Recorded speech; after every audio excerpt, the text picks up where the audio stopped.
This is John T for the Boxing Voice. I'm delighted to be joined by new Matchroom heavyweight signing, Solly Dacres. How are you? I'm all good, man. Yourself? I'm good, thank you. What have you been up to today? Yeah, just training, just been in the gym, bit of bag and pad work, the usual. Good stuff. Well, look, I will start off on your signing. You must be chuffed. I think you've signed a 4 or 5 fight deal, have you, with Eddie? Yeah, a bit longer than that. Be about a 10 fight deal, yeah. So signed that with Matchroom now, so looking to push forward with that. Excellent. Well, before we start coming on to the pro career and your upcoming fight, hopefully, tell us a little bit about yourself and what got you into boxing in your amateur career. Yeah, when I started boxing, I actually started competing quite late at 20. I did go down the gym at about 15 with my friend. I was about 6 months. I was just training, did a bit of sparring. I never had any fights. Went with a friend from school, and then it was until I was 20 I actually went back to the gym and wanted to start properly fighting. Because I used to play rugby at school, so that was the main sport, and I was doing that at a good level. So it was like there was no time for boxing. It wasn't really in my mind. So I was just doing the rugby, and then I thought, you know what, I want to properly, try the boxing out and really give it a good go. That's interesting. What standard were you rugby? Just like local level or good standard? No, I was at a good stand. I was in the Premiership academy side from 15, Worcester Warriors, and I was playing for like semi-professional coming out of college. Yeah. Oh, excellent. And you decided to go down the boxing route. Yeah. I was doing both for a bit, but I just thought, you know what, man, I got to put everything into the boxing because I want to give it a proper go.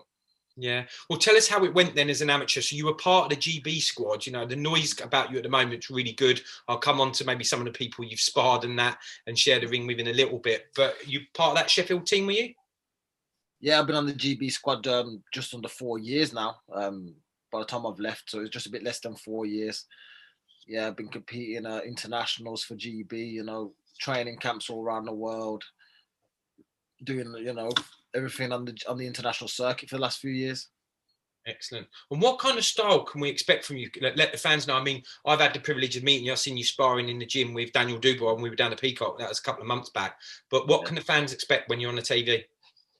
Yeah, can expect a very explosive style from me, very, fast in my hand speed, explosive, powerful, um, fan friendly, really. You just have to, wait to fight night to see how it comes together. But yeah, man, definitely explosive and exciting. Excellent. So I've read that I think you're probably one of the main sparring partners that Anthony Joshua's had. Is that right? Yeah, you could say that. Yeah, I've done a lot of sparring with him. Obviously him being in Sheffield as well, training under Rob McCracken.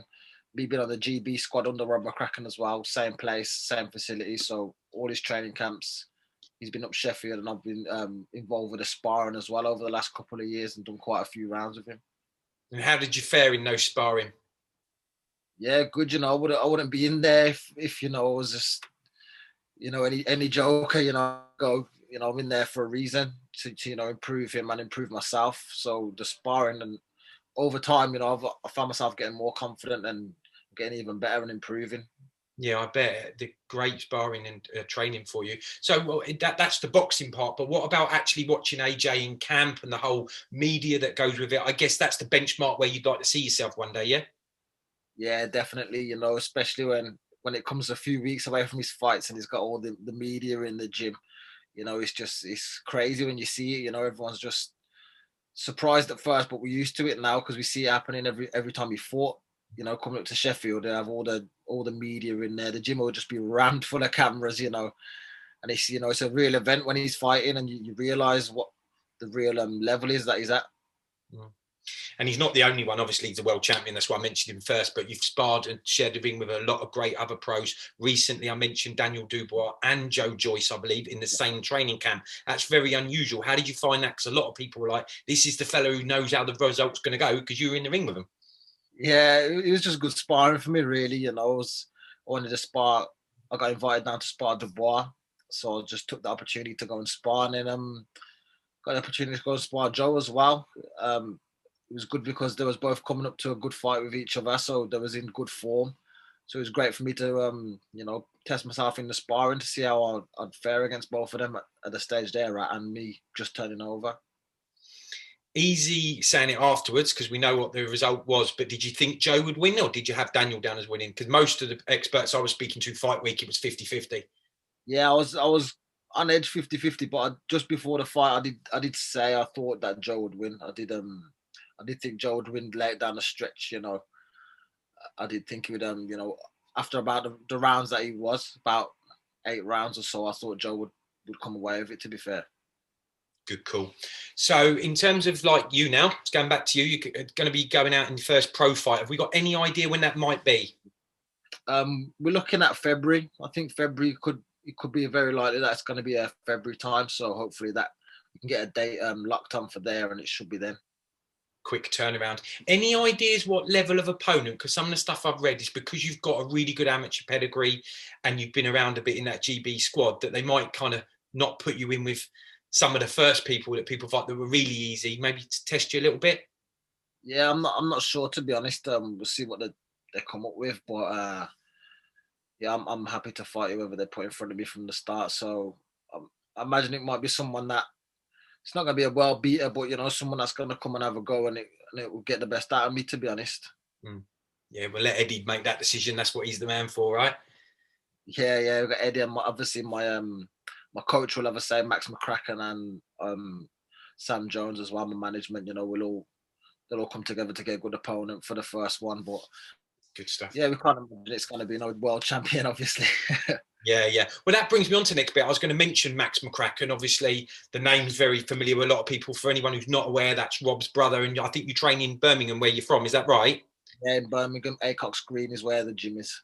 Okay, excellent. Is same gym as the Yafai brothers? Yeah, same gym as Callingham and Yafai, yeah. So that must be buzzing at the moment, the gym, because the younger brother, Gamal, didn't he win a European title a couple of weeks ago? Gamal just won the European, yeah. So, obviously I was training in the gym whilst he was getting ready for that fight. And he's, obviously gone and got the job done. So, it's a good vibe in the gym now. Yeah, excellent. Right, well, look, before I let you go, Sol, because I appreciate you chatting, we'll just go back to the heavyweight scene. So what are your thoughts on the new year? Do you think that the AJ Fury fight will get made? I hope so. I really hope so. Looking at the way they're both speaking on it, and also the promoters are speaking on it, everyone wants it to happen. So I'm hoping there's not too many, things that are stopping it, not too many crossroads. It looks like it should be likely. So I'll be looking forward to that. Hopefully it does happen this year. Well, next year. Yeah, I think all fans will be. And am I going to get an answer if I push you and say, who do you think wins it? I don't know, man. To be fair, I'll be back in Joshua, to be honest. Yeah, I think if anyone can beat Fury, it's Joshua. So I think for the two of them, it's like the best fight that they've both had, and it's another 50-50. If that fight does happen, I'm sure you've read and heard that Usyk's obviously mandatory for the WBO, and if he won't take a step aside fee or whatever, and he says, I want to fight, then he might fight for the vacant belt, which would be currently Joe Joyce on the back of that win over Dubois. How do you think your sparring partner there might get on against Usyk? Yeah, I think Joyce can definitely beat Usyk over the 12 rounds, especially. Joe's is a big heavyweight, and Usyk obviously moving up from cruiserweight. He's not a huge guy. He's very skillful, but I think Joyce is a big heavyweight, and he's got a great work rate and engine as well. So those two factors, I think he can really overwhelm Usyk, to be honest, over the 12. Well, he definitely proved the level he's at against Dubois, because Dubois definitely brings power, right? And everything he threw at him, he took it. So, as you said, Usyk being a bit smaller, totally different fighter. He might be a bit slick and a bit harder to hit, but that'll be compelling as well if that comes off. Well, look, really good talking to you. Thanks for taking the time out. I know you're a busy man at the moment. Everyone's trying to get interviews with you. Maybe what we'll do is when the COVID rules relax, I think you've gone into tier 4 today. Have you in Birmingham? Yeah, it's looking like it, yeah, today or tonight, yeah. Yeah, well, maybe a couple of weeks, months down the line, we can pop down the gym and see you, get some footage in there with you and your 5 brothers. Absolutely, man, definitely. Welcome. Right, so well, thanks for taking time, and I'll catch you soon, yeah? Nice one, mate. Thank you very much. Cheers, mate. Thank you. Cheers. Yo, if you enjoyed the video, feel free to hit the like, subscribe, and share. As always, if you want to support us to the next level, head over to the patreon.com/ThaBoxingVoice. We have tons of exclusive from Border Wars, Entitled, betting shows, the list goes on and on and on. But in addition to that, if you guys have questions for fighters, trainers, and promoters, this is where you can submit them. We will run out get these questions answered and put it back on the show just for you guys. Appreciate it. Peace.